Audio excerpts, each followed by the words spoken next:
नमस्कार मंडळी। देशातल्या श्रीमंत आणि गरिबांमधली दरी आता आणखीन वाढतच चाललेली आहे। केंद्रीय सांख्यिकी आणि कार्यक्रम अंमलबजावणी मंत्रालयाच्या अंतर्गत येणाऱ्या राष्ट्रीय नमुना सर्वेक्षण कार्यालयाच्या ताज्या सर्वेक्षणानुसार गेल्या 10 वर्षात सर्वसामान्य नागरिकांचा मासिक कौटुंबिक खर्च हा दुपटीने वाढलाय। सरकारी आकडे पाहिले तर गावातील गरीब माणूस फक्त 45 रुपयांवर जगतोय। पाहुयात याविषयीची ही सगळी माहिती। देशाच्या ग्रामीण आणि शहरी क्षेत्रांसाठी, राज्य आणि केंद्रशासित प्रदेशांसाठी तसंच विविध सामाजिक आणि आर्थिक गटांसाठी दरडोई मासिक कौटुंबिक खर्च म्हणजेच MPCE आणि त्याचं वितरण याचा स्वतंत्रपणे अंदाज वर्तवणं हे या सर्वेक्षणाचं उद्दिष्ट असतं। संपूर्ण भारतातल्या 1,55,014 ग्रामीण भागातल्या आणि 1,06,732 शहरी भागातल्या अशा एकूण 2,61,746 कुटुंबांमधनं हा डेटा गोळा करण्यात आला।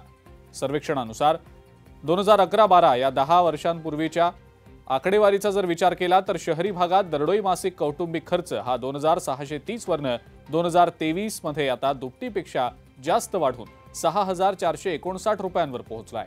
तर ग्रामीण भागातील दरडोई मासिक कौटुंबिक खर्च हा 1,430 रुपयांवरनं 3,773 रुपयांवर पोहोचलाय। सर्वात महत्त्वाचं म्हणजे केलेल्या सर्वेक्षणानुसार शहर आणि खेड्यातल्या गरिबांचा दैनंदिन खर्च हा खूपच कमी आहे। खेड्यातल्या गरिबांचं जीवन हे दैनंदिन 45 रुपयांच्या खर्चांवर चालतंय, तर शहरात राहणारा गरीब माणूस दिवसाला केवळ 67 रुपयेच खर्च करू शकतोय। ग्रामीण ग्राहकांचा अन्नावरचा मासिक खर्च हा 2011-12 म्हणजेच 10 वर्षांपूर्वी हा 53% इतका होता, जो आता थेट 46% घसरलाय। तर शहरी भागातला हा आकडा 43%वरनं 39%वर आलाय।